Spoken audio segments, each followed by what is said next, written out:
das vezes que nós recebemos a palavra de Deus, nós precisamos aprender essa palavra, ouvir aquilo que Deus quer falar ao nosso coração. Eu gosto muito de uma frase que o pastor Jaime de Amorim Campos ele usa. Eu prego, no caso o pastor Jefferson aqui prega, mas quem fala ao teu coração é Deus. Quem fala dentro do seu coração, na tábua do seu coração, é o Espírito Santo. Então nós precisamos entender a necessidade de quando a pregação, o ensinamento, ele é trazido ao nosso coração, nós temos que ter cuidado e zelo para praticar aquilo que estamos ouvindo. O escritor sagrado, Tiago, irmão de Jesus, ele descreve no seu livro que pessoas que creem na palavra, elas têm fé na palavra, porém não praticam aquilo que a palavra diz, essas pessoas têm uma fé morta, é uma fé que não tem validade, é uma fé insolúvel. Então, o que nós temos que aprender? Toda palavra para nós, ela é divinamente inspirada. Quando eu falo toda palavra, é que toda pessoa que se consagra, que busca Deus, que busca uma direção, que busca simplesmente anunciar aquilo que está descrito, sem aumentar, sem tirar, sem inventar moda. Essas pessoas, elas vão receber do céu entendimento. Elas vão receber de Deus. Agora, há muitos estudiosos da Bíblia, e isso, diga-se de passagem, é muito bom que hajam muitas pessoas que estudem a Bíblia, que estudem mesmo capítulo a capítulo, que estudem, isso é maravilhoso. Porém, somente a aplicação do estudo, do que diz respeito ao conhecimento da letra, o conhecimento somente histórico, ele não vai trazer para você a fé necessária para vencer aquilo pela qual Deus enviou aquela palavra. Quando falo isso para você, tenho a intenção, diretor, tenho a intenção de nos adequar, nos posicionar na vontade de Deus. O que a Bíblia fala? Em capítulo de Lucas 10, o versículo 25 em diante, pretendemos chegar até o versículo 37, Jesus ele é indagado por uma pessoa estudiosa. Uma pessoa que, quando se fala de uma pessoa estudiosa, logo se liga ao pensamento, ao coração, a ideia de que essa pessoa ela é digna de honra, porque ela estuda, porque ela se dedica. Porém, nós temos que tomar um cuidado que algumas pessoas, elas usam o conhecimento que elas têm para simplesmente tentar debater, para tentar machucar outras pessoas, para tentar ser melhor que outras pessoas, ou até mesmo zombar de outras pessoas que não têm o conhecimento, segundo aquilo que ela acha ser a sabichona ou sabichão. Bom, vamos entender assim. Já ouvi muitas vezes, por exemplo, de algumas pessoas que se denominam até pessoas sacerdotes, vou dizer assim a palavra para ficar mais simples, não ser algo que ataque alguém, mas há alguns sacerdotes que chegam a dizer que a Bíblia ela não tem tanta relevância quanto a igreja. A igreja tem mais relevância do que a Bíblia.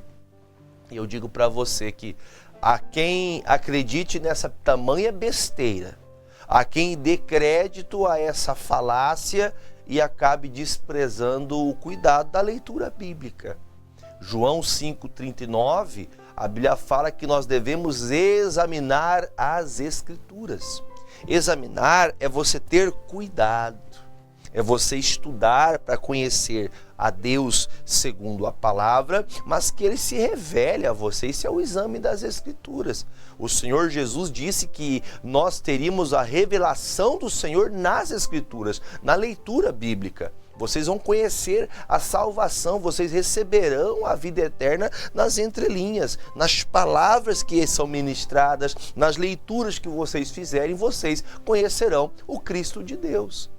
Mas infelizmente muitas pessoas, são muitas as pessoas que elas, infelizmente, elas usam a palavra, a letra bíblica, o conhecimento letrado da coisa, para tentar até mesmo, vamos dizer assim, ela tenta a si mesma, ela tenta fazer algo para si própria. Ela tenta colocar que os erros dela estão pautados segundo a letra. Bom, eu vou ler o texto, vai ficar mais fácil para o nosso entendimento. Eu vou ler o versículo 25, diz assim, Lucas 10, 25, diz: Eis que se levantou um certo doutor da lei, tentando-o e dizendo: Mestre, que farei para herdar a vida eterna? Bom, eu vou argumentar algumas coisas com vocês. Primeiramente, para ficar mais simples, quando se fala doutor da lei, vamos imaginar para os dias atuais. Para aqueles dias não eram como os dias de hoje, mas se fazia também necessário um estudo, um conhecimento muito profundo para ser chamado doutor. Nós vemos, por exemplo, aí as faculdades, né, que hoje estão dando ensino às pessoas, que ensinam variadas faculdades, que ensinam vários tipos de ambiente profissional que a pessoa pode agir, ela pode atuar, melhor dizendo, com o seu bacharel em tal faculdade que ela escolheu. Ela escolheu medicina, independente qual seja o ramo que ela escolheu.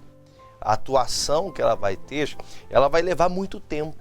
Primeiro ela se torna um bacharel, ela vai passar um período na faculdade, logo após formar-se na faculdade, se tornou um bacharel. Ela tem conhecimento daquela área. Mas ela vai ter que fazer uma pós-graduação, vai ter que fazer um mestrado, e assim, então, se conseguir passar por todas essas etapas, aí chegar a um doutorado da área profissional da qual ela atua. Então, creio que chega, por exemplo, a ser, dependendo da qual a área que essa pessoa vai estudar, ela pode ficar 15 anos estudando, 20 anos, dependendo como for e qual a atuação dessa pessoa, ela vai ter que estudar a vida inteira. Então, quem vem até Jesus, nesse dia que indagar Jesus, não era uma pessoa qualquer, então era um doutor. As pessoas conheciam ele como um doutor da lei. Então ele tinha o quê? Um conhecimento muito profundo, um conhecimento muito vasto, um conhecimento muito agudo da letra. Tudo que estava descrito na lei, de Gênesis a Malaquias, esse doutor da lei tinha um conhecimento profundo, mas mal sabia ele que ele estava falando com o Filho de Deus. E a indagação dele é: olha, Senhor, como eu faço para ter a vida eterna?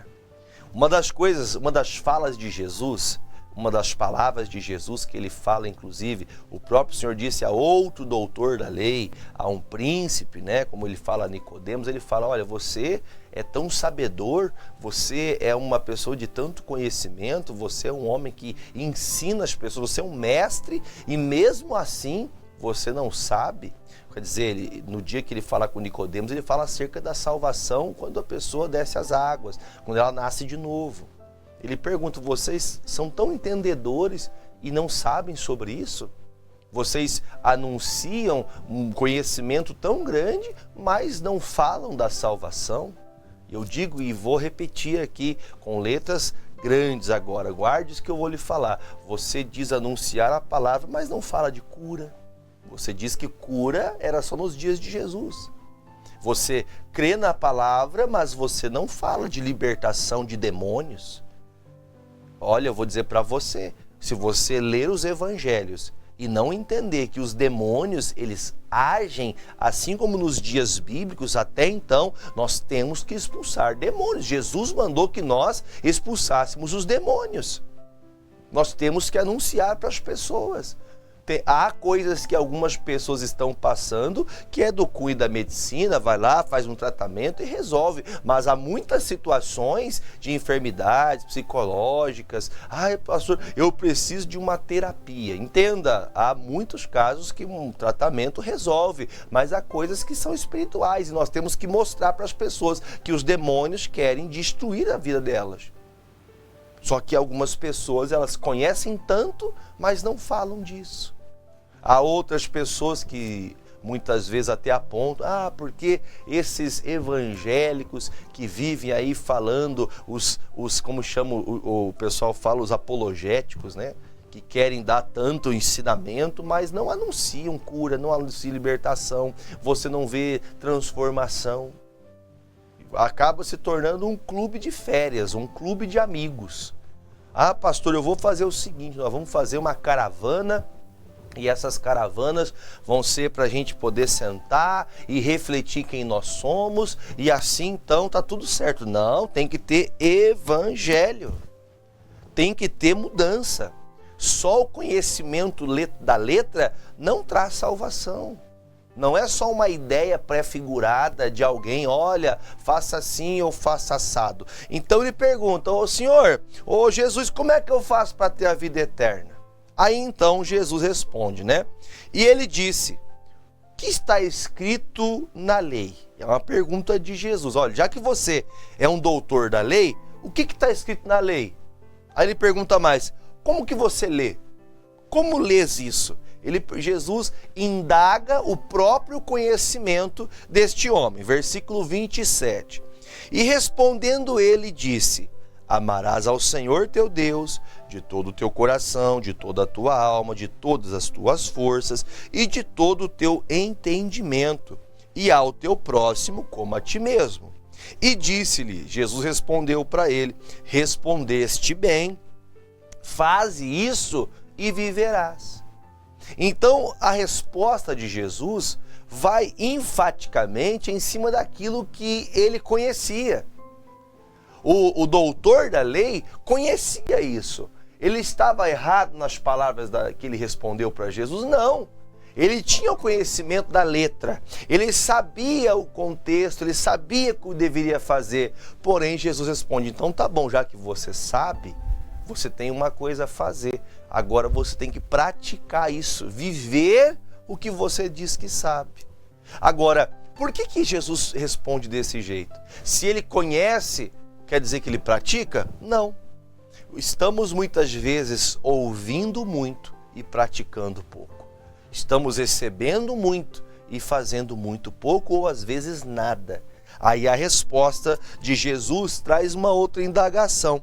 Ele, porém, querendo justificar-se a si mesmo, disse a Jesus, e quem é o meu próximo? Ele pergunta, quem que é meu próximo? E respondendo Jesus disse, agora Jesus traz a ele uma explicação com uma parábola. Descia um homem de Jerusalém para Jericó e caiu nas mãos dos salteadores, os quais o despojaram, espancando, se retiraram, deixando-o meio morto. Aqui até para a gente entender, tem casos muitas vezes que a gente pensa, pastor, mas eu estou buscando a Deus, por que me acontece tanta coisa ruim? Está aqui. O homem vinha de Jerusalém e mesmo assim sofreu agravos de pessoas mal intencionadas. Nós não estamos imunes nesse mundo de ser atacados por pessoas mal intencionadas. O que nós temos que crer é que Deus não deixará nos desamparar. Ele não vai nos abandonar, ele vai preparar alguém, vai preparar alguma coisa para que a bênção de Deus se manifeste e eu não fique desprezado, não fique abandonado, quase morto. Aí vem o texto, e Jesus continua. E ocasionalmente descia pelo mesmo caminho certo sacerdote, vendo-o passou de largo. Era um sacerdote, como muitos hoje, veem a necessidade, mas não ajudam, não estendem a mão. E de igual modo também um levita, uma pessoa que ajudava na obra, uma pessoa que estava sempre organizando o templo, uma pessoa que estava sempre disponível ao reino de Deus. Aí diz, chegando àquele lugar, vendo também passou de largo, ou seja, aqueles que estavam aprendendo da letra somente, olharam a necessidade de uma pessoa que precisava de ajuda e não fizeram nada. Lembra que Jesus falou para o seu amigo aqui agora que está pedindo, Senhor, como é que eu faço para ser salvo? Põe para nós ali 2 Coríntios 3, versículo 6. Pode pôr na tela para nós novamente. Diz assim, segunda carta aos Coríntios 3, 6.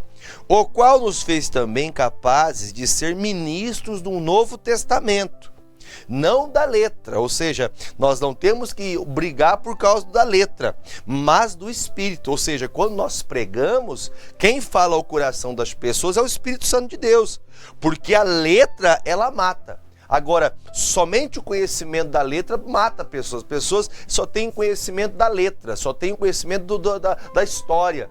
Porém, o Espírito vivifica, ou seja, o Espírito de Deus faz a palavra ter vida. Então, veja que Jesus está dando um exemplo de algo que o mestre, o doutor da lei, deveria conhecer, deveria praticá-lo. Aliás, deixa eu falar da maneira certa. Ele sabia, mas não praticava. Ele sabia como tinha que agir. Ele sabia que tinha que estender a mão ao próximo. Ele sabia que tinha que amar o próximo como a si mesmo. Ele tinha esse entendimento, porém, entretanto, todavia, ele sabia, mas não praticava. Então, para você é a mesma coisa. Você sabe que tem que congregar, você sabe que tem que amar o próximo, você sabe que tem que perdoar, você sabe que tem que mudar essas práticas, você sabe que tem que mudar essa ideia desse pensamento. E você não muda. Quer dizer, você sabe o que tem que fazer, mas você mesmo não faz e quer cobrar os demais que façam. Porque os doutores são assim. Eles querem que todos façam, mas eles não querem fazer. Lembra que um dia Jesus disse: vós fariseus que atam fardos tão pesados, que nem mesmo vocês com o dedo conseguem empurrar, e quer que aqueles que ouçam vocês pratiquem isso. Então é tempo da gente despertar, meu amigo, minha amiga. Porque se você é um ouvinte e não praticante, a palavra não vai ter poder na sua vida. Você não terá poder de Deus. Aí Jesus ele começa contando essa história. Olha, vinha uma pessoa de Jerusalém, tende-se a entender que a pessoa que vem de Jerusalém é uma pessoa que busca a Deus, uma pessoa que está clamando a Deus, sofre ali com pessoas mal intencionadas, pessoas roubam ele, assaltam ele, batem nele, ele fica quase morto no chão. Passa o sacerdote, passa um levita, passam pessoas ali do meio, cristão, do meio da igreja, mas não fazem nada. Você tem tanto conhecimento, mas pratica o quê? Pastor, é que eu sou meio crítico aí, a esses pastores, sou meio crítico à igreja, sou meio crítico a isso e aquilo. Você é crítico de tudo isso, mas o que você faz em contrapartida? O que você faz, já que você é tão cético àqueles que deixam de fazer? Tá certo que o sacerdote, o levita, tinha que ter feito alguma coisa, mas e você que conhece a palavra, critica o sacerdote, critica o levita porque não fez. O que você está fazendo, você que é tão conhecedor da palavra? Essa é a pergunta de Jesus. Você, mestre, sabe disso? Então pratique. Não é só falar. Você já pensou, por exemplo, você chegar numa sala de consultório do médico e chegar e falar: doutor, eu quero deixar de fumar. Um exemplo, tô dando um exemplo aqui. Aí você chega lá, você entra dentro do consultório médico e você sentiu o cheiro do cigarro que o doutor estava fumando. Que negócio é esse? Se a pessoa não consegue cuidar da saúde própria dele, como é que ele vai poder ensinar você a fazer isso? Ou seja, você tem que parar de fumar, mas quer dizer, a pessoa está ensinando uma coisa que ela não faz. É nessa virtude que Jesus fala ao mestre, ao doutor da lei. Conhece tanto, mas pratica tão pouco. Aí você veja, tem pessoas que atacam tudo que os demais que estão lutando, trabalhando, praticando, às vezes o pouco que sabem estão aplicando, e aqueles que muito sabem, pouco fazem. Por quê? Porque vai se perdendo em si mesmos. Versículo de número 33. Aí diz o texto, versículo 33, mas um samaritano que ia de viagem, chegou ao pé dele e vendo-o, moveu-se de íntima compaixão e aproximando-se atou-lhe as suas feridas, aplicando azeite e vinho, que era uma forma de medicinal para aquela época. Vendo as suas feridas, foi ali tentar ajudá-lo, pondo sobre a sua cavalgadura, levou-o para uma estalagem e cuidou dele. E partindo ao outro dia, tirou 2 dinheiros, deu ao hospedeiro e disse: cuide dele, e tudo o que demais ele gastar, eu vou pagar quando eu voltar. Se gastar mais do que eu estou deixando, quando eu voltar e pago. Qual, pois, aí a pergunta de Jesus, aquele doutor, qual, pois, destes 3 te parece que foi o próximo daquele que caiu na mão dos salteadores? Pergunta. O Senhor Jesus disse para o doutor e para o mestre: mestre, quem são os meus amigos? Quem são os meus irmãos? Quem são as pessoas que eu devo prestar ajuda? Para quem são as pessoas que eu preciso lutar por elas? Aí a resposta você já deve imaginar qual seja. usando os 3 exemplos de Jesus, você vê que haviam 2 que proferiam muito conhecimento, que tinham muito entendimento da palavra, que tinham até uma certa assiduidade no templo, que pouco praticavam aquilo que tinham de conhecimento. Aí vem um samaritano. Para a gente ter um desfecho aqui na mensagem, os samaritanos eram conhecidos nesses dias como pessoas que criam em outros deuses, não criam no nosso Deus. Não que em sua totalidade, mas um samaritano. Alguém que, de certa forma, até se punha a adorar deuses. Ele, vendo a necessidade daquele homem, foi e estendeu a mão. Não dando ênfase para quem não crê em Deus. Pelo amor de Deus, não é isso. Mas a intenção de mostrar que alguém que não tinha tanta profundidade, tanta proximidade das coisas de Deus, tinha mais amor pelo próximo do que aqueles que estavam até mesmo dentro da igreja. Olha que coisa séria. Será que você não é esse tipo de cristão que condena a prática de todo mundo, que nega a eficácia da palavra para os outros, mas para você quer, eu quero ser salvo, mas você nega a eficácia da palavra, você mesmo não pratica. Aí diz o texto, a resposta que Jesus pergunta, né? Quem desses aqui, então, de verdade, vai ser o seu próximo? Quem você acha que foi o próximo? Aí a resposta é, e ele disse, o que usou de misericórdia para com ele. Disse, pois, então Jesus, vai e faze da mesma maneira. Ou seja, você pode conhecer muito, você pode ter muito entendimento da palavra.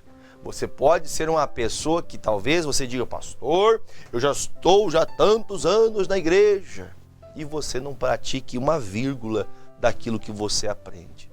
Lembre da palavra que eu comentei com vocês mais cedo. Você pode ser a pessoa que ouve a palavra, ouve a pregação, aprende o estudo, mas não pratica, não coloca em prática aquilo que aprendeu. Esse é o maior erro, tanto destas pessoas daqueles dias, como nestes dias de hoje. Você ouve o pastor pregando, você está dando atenção à palavra, dando atenção até a igreja que você congrega, você até ajuda, mas você pratica muito pouco. É muito pouco. Então, por isso, pratique a palavra. Comece a ouvir a pregação aqui no programa, comece a ir para a igreja e praticar a palavra. A ser uma pessoa assídua, tanto na igreja, mas nas práticas de um cristão, de estender a mão ao próximo, de ver a necessidade alheia e se compadecer, e entender que precisa de pessoas que amem a Deus, que se disponibilizem com o amor de Deus. É nesse sentido que nós precisamos melhorar a partir de hoje. Então, vamos melhorar. Eu estou com um copo com água, eu quero fazer como Paulo. Paulo orava pelos doentes, os enfermos eram curados. Quando ele não podia estar no lugar físico com as pessoas, ele enviava retalhos dos aventais que ele usava, retalhos, pedaços, e quem recebia era curado. Eu quero agora orar pelos copos com água. Você tem um copo com água agora? Uma garrafa com água, que seja? Eu quero orar por você agora. Vamos apresentar-se a Deus? Pai querido e amado, em nome de Jesus, eu venho em Tua presença mais uma vez, orando ao Pai com fé, crendo que a Tua palavra é a verdade. Meu Deus, ajude-nos a viver, ó Deus, a palavra, não somente a ser ouvintes, mas que sejamos praticantes daquilo que estamos aprendendo do Senhor, não dos homens, mas do Senhor. Que os homens falem do Senhor e que nós possamos ouvir o Teu Espírito Santo, nos converter de todos os pecados e sermos transformados em novas criaturas no nome de Jesus. Pai, eu oro por todas as pessoas que estão com doenças físicas, que estão com problemas sérios, pessoa que está com dificuldade de se locomover, pessoas que estão com dificuldades até mesmo para se levantar da sua cama, para se levantar do sofá. Essa pessoa levantou para orar agora com muita dor. Pai, em nome de Jesus, coloca uma unção nestas águas, derrama uma unção do céu sobre esta água, para que quando essa pessoa beber desta água, ela seja curada dessa dor lombar, essa dor na coluna, essa pessoa que está travada na coluna, tomando medicamento, fazendo massagens e não resolve. Coloca a tua unção nesta água, Pai. Quando essa pessoa beber desta água, ela seja livre dessa dessa doença. Eu oro, meu Deus, por essa empresa que está quase fechando, essa empresa que não tem trabalhos para sustentar a empresa e os funcionários. Pai, abra esta porta. Oro também, Senhor, por essa pessoa que está, meu Pai, com distúrbios psicológicos, essa pessoa que está com crises, ó Deus, que ela tem muitas vezes aquela bipolaridade, a mesma hora que ela está feliz, ela está triste. Em nome de Jesus, que todos estes demônios que rondavam a vida dessa pessoa, que tinha até manifesto na boca dessa pessoa, no pensamento dela, eu te expulso dessa vida em nome de Jesus e digo: saia, sai do corpo, sai da alma, sai do espírito. Nós dizemos: vai embora e não volte mais, em nome de Jesus. Você que crê, diga: eu creio, e beba desta água e seja livre em nome de Jesus.